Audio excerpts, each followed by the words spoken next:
Okay. Oh. Mouse.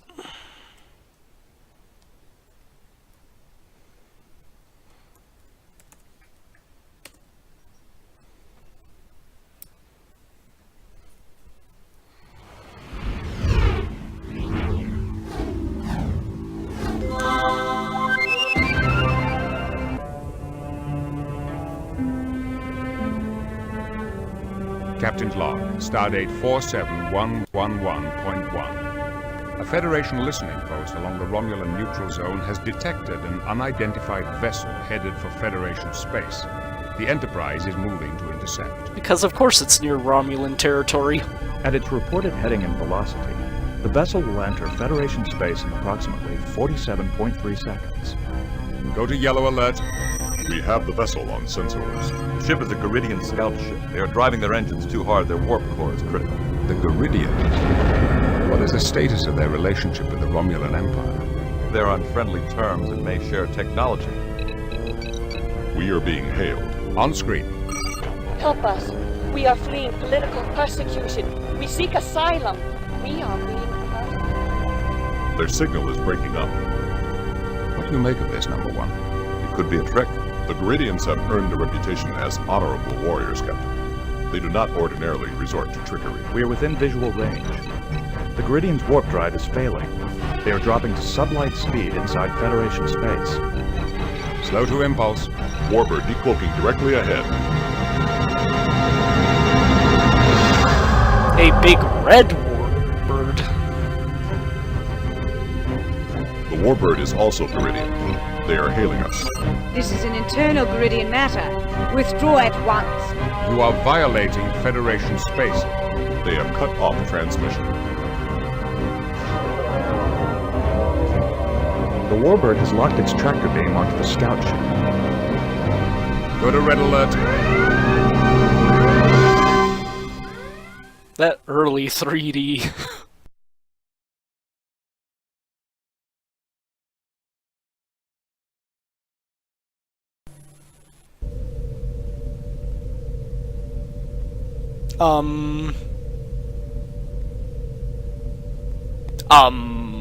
There's supposed to be a captain's log right here.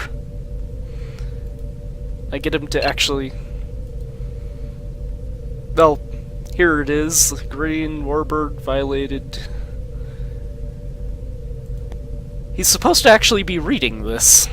I don't know why he didn't this time.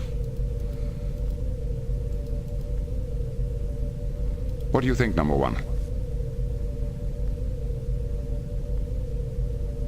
The Garidians respect strength. If we show any sign of weakness, it might just encourage them to fight. What do you suggest? Maybe we can use our phasers until they listen to reason.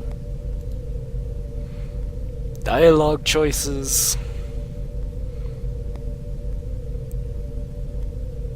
I don't want to provoke them, number one. Any insights, Counselor? The Garidian captain is torn about something, as if she were faced with a difficult dilemma. She has violated the neutral zone. It's more than that. I think she has a personal stake in this matter. Oh yeah, by the way...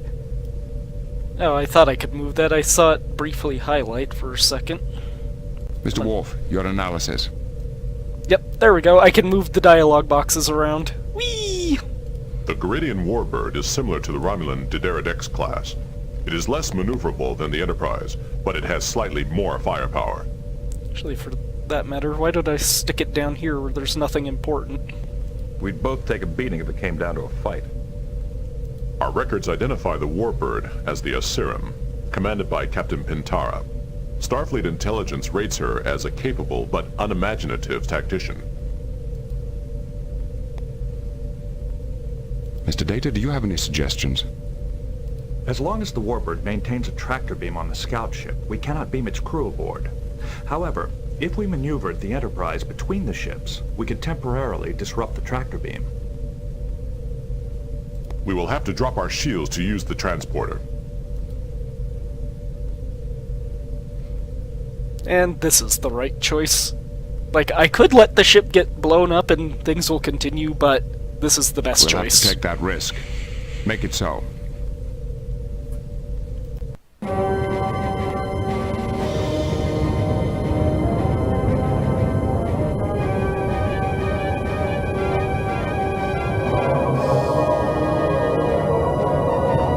We have broken the Garidian's tractor beam. Funny, that seemed a lot closer in the other The crew of the cutscene. scout ship has been beamed aboard. Captain, the Warbird is hailing us. On screen. Federation starship. This is an internal Garidian matter. You've been warned not to interfere.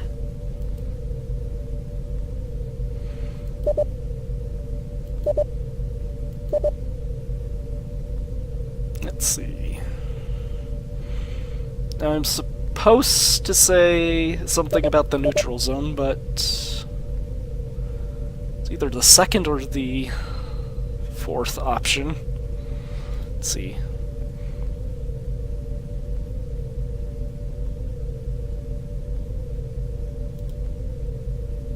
Okay, it's the second option. I have like 3 different guides open, all of which kind of have some slightly different ways to approach some of this. Your presence here gives me every right to interfere. Why have you violated the neutral zone? They are locking their disruptors on us. Captain, you are harboring dangerous criminals. I demand that you transfer them to my custody immediately.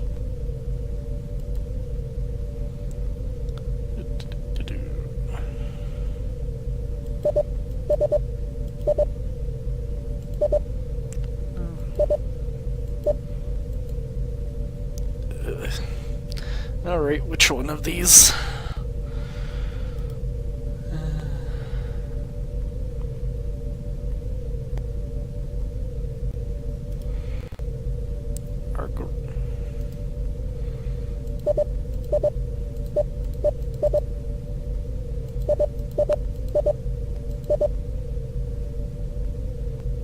This one. What the game glitched again.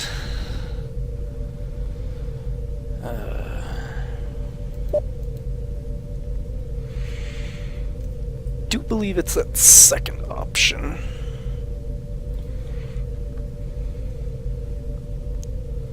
Or the first one. First one is what I want.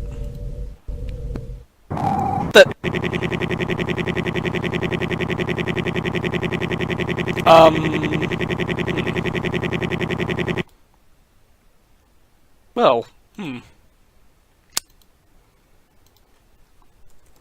that was not supposed to happen. Whenever I put it up on YouTube. Captain's log supplemental. Yeah. Mr. Data, do you have any... As long as We will have to... the crew of the scout... Captain, the Warbird is... On screen. Okay. Federation starship. This is an internal... You have committed an act of war by Let's try crossing this the one neutral zone. instead. Surrender your ship immediately. They are locking their disruptors on us. Thank you for capturing our criminals, Captain. If you'll transfer them to my ship, I can be on my way. Okay, that sounds more familiar than the other one.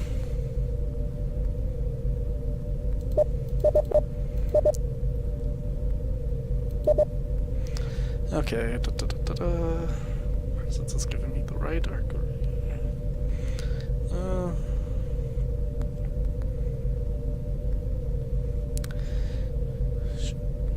The neutral zone. Okay, I want the right dialogue option that does not send me into battle this time.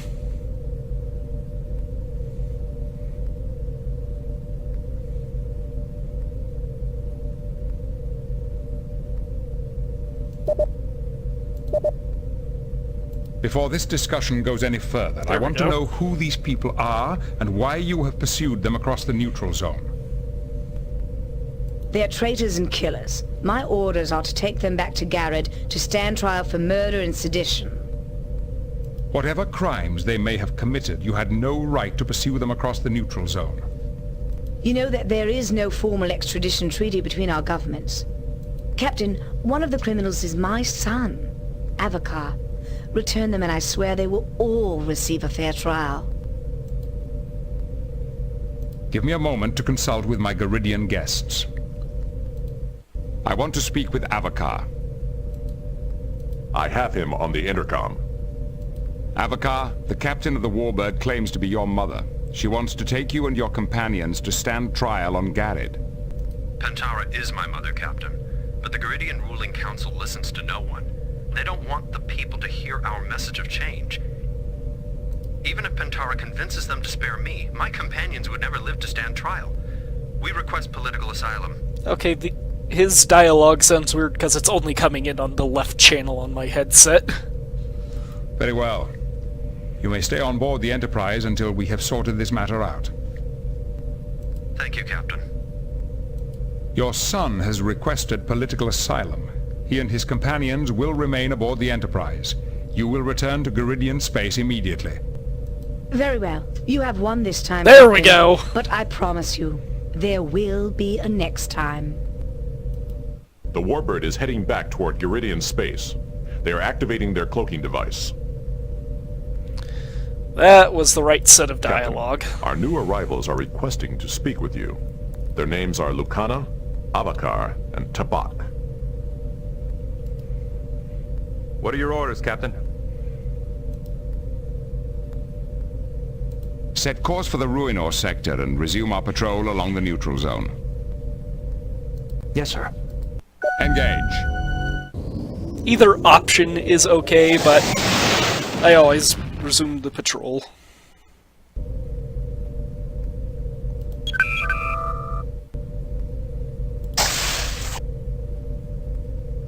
Captain Picard, can you help us contact a Vulcan archaeologist named Shinnok?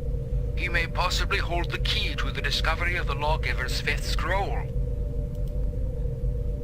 Now we have to talk to him about everything. What is this fifth scroll you mentioned? Let me give you a bit of background.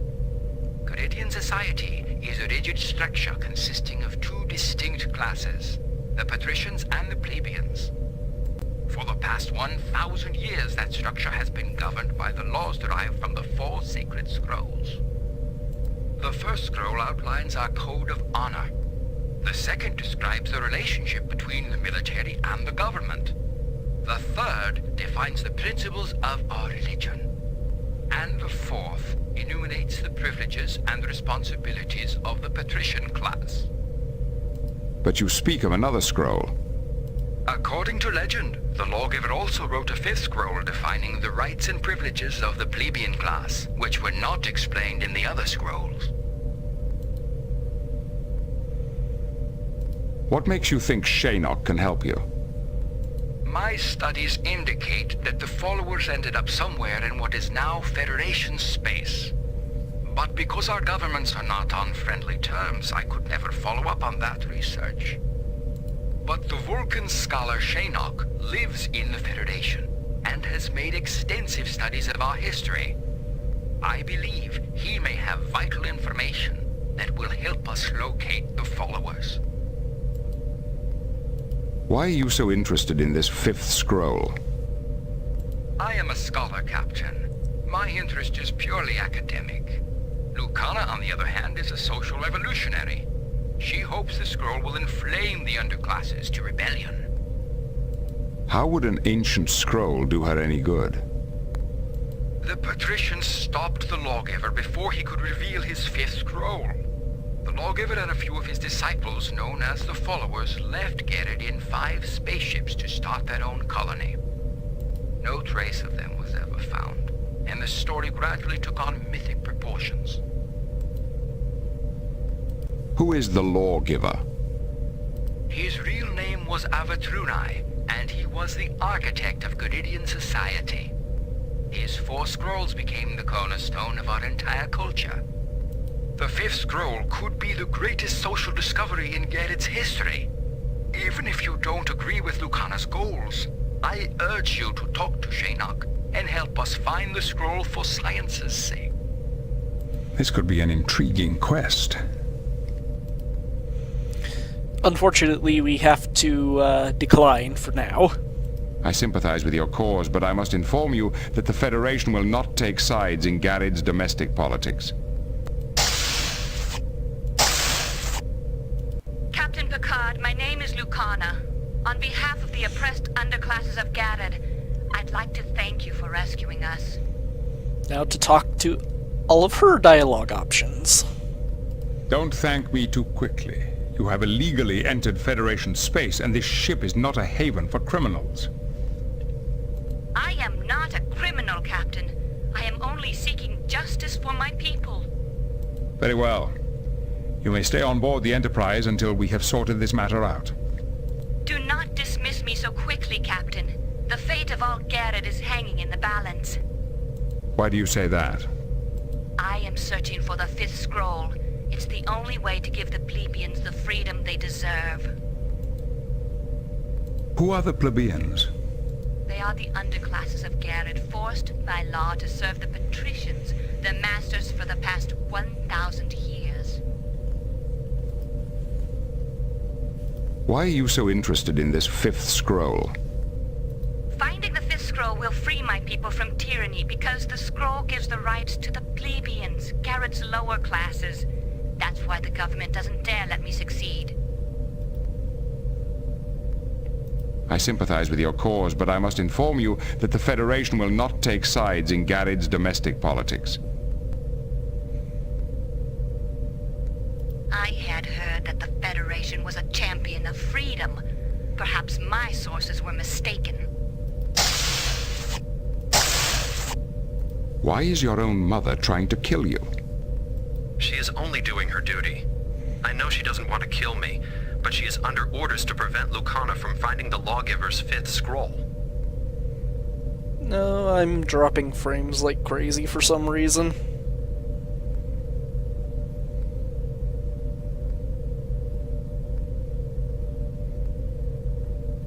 Okay, there we go. Connection stabilized. Why are you so interested in this fifth scroll? Because I believe in Lucana's crusade. Even though I was born a patrician, Lucana has made me aware of the plebeian suffering. The fifth scroll would give them a more honorable place in Garidian society.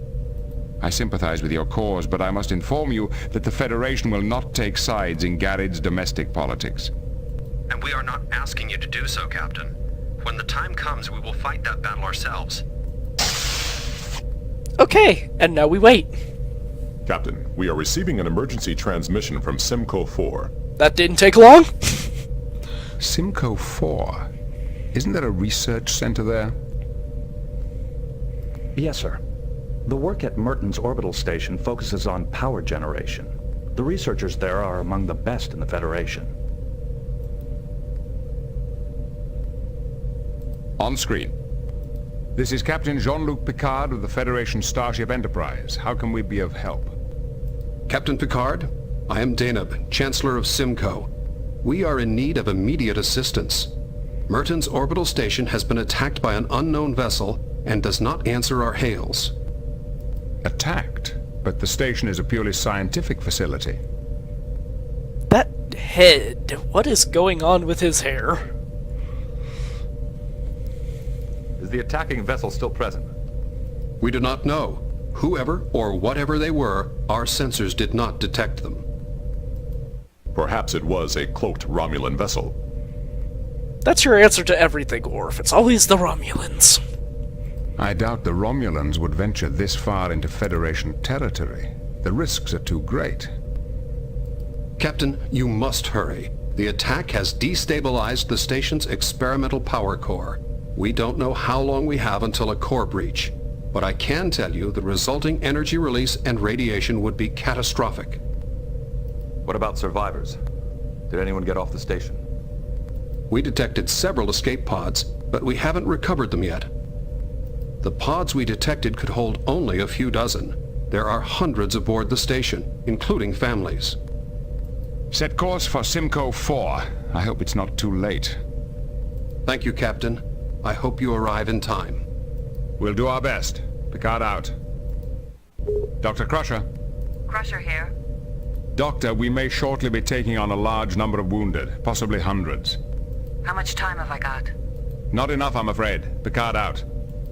Miss LaForge? Yes, Captain. We're en route to Merton's orbital station. They've been attacked, and they're going to need immediate assistance. See what you can find out about their experimental power core. I'll see what I can dig up, but the Simconians do some advanced work. It may take a while to figure it all out. Then I suggest you work quickly.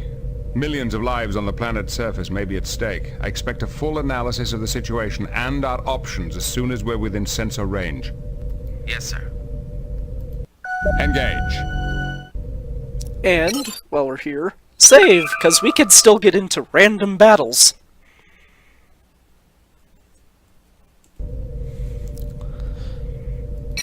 Oops, that's not the one I wanted. That's what I wanted. So I will say one thing I really like about Star Trek games in general is they'll usually get the actual actors to reprise their voices. Now, I think the main exception is most of the DS9 games. Captain's log. We have arrived at the Simcoe system in response to a distress call regarding Merton's orbital station. The station was apparently attacked by unknown forces, leaving it in danger of a power core breach. We're within sensor range of the Merton's orbital station, sir. On screen.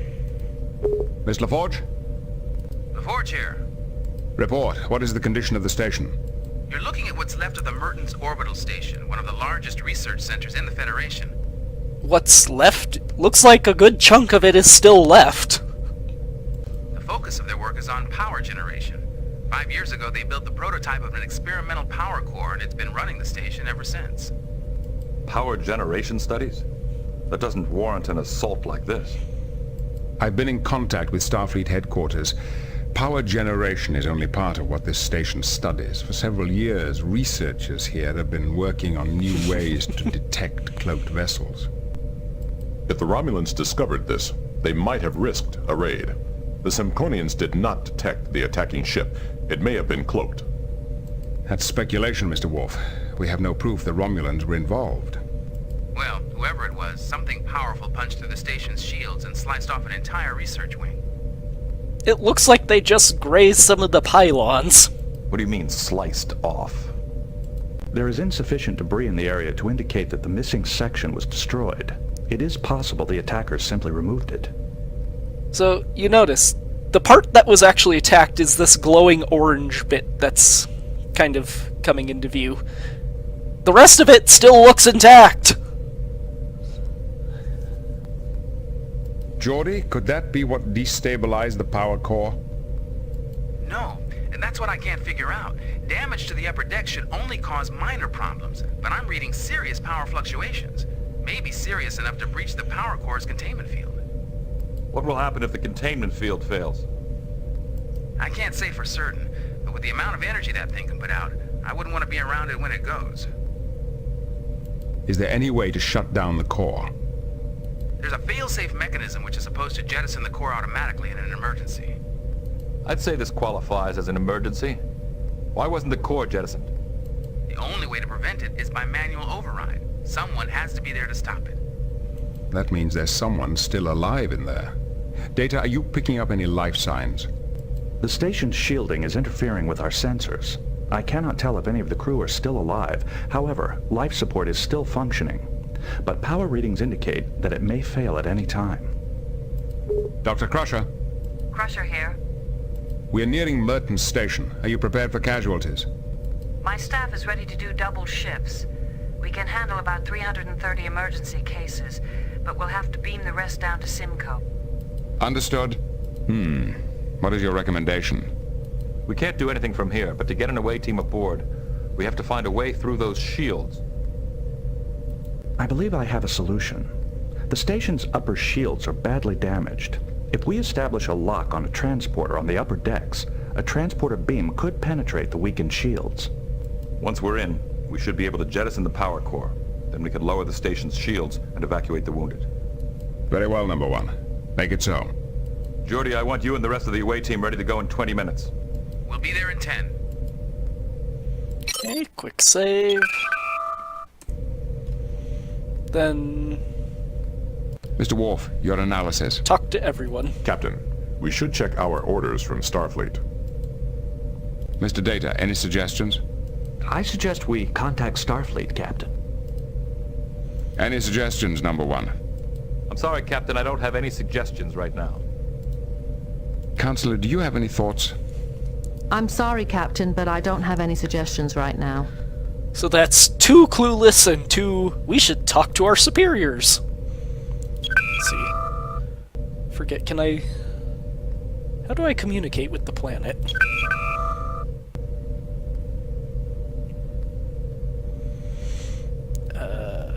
Computer, interrogation, tactical, turbolift, comms.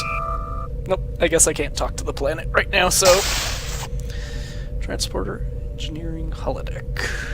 To the transporter. Beam down coordinates selected. Now, because I am on Captain difficulty, I get to select my away team and its equipment.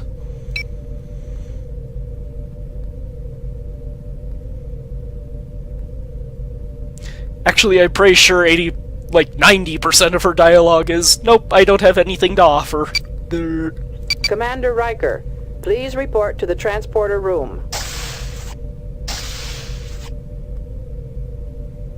Dr. Crusher, please report to the transporter room. Lieutenant Commander LaForge, please report to the transporter room. Oh yeah, we also have 2 generic red shirts. Kallstrom and Butler. They don't really add anything. You don't ever have to use them. Lieutenant Commander Data, please report to the transporter room. Troy will have her own use in the next mission. Okay, that should be everyone. We have medkit, tricorder, phaser, and medical tricorder. Yep.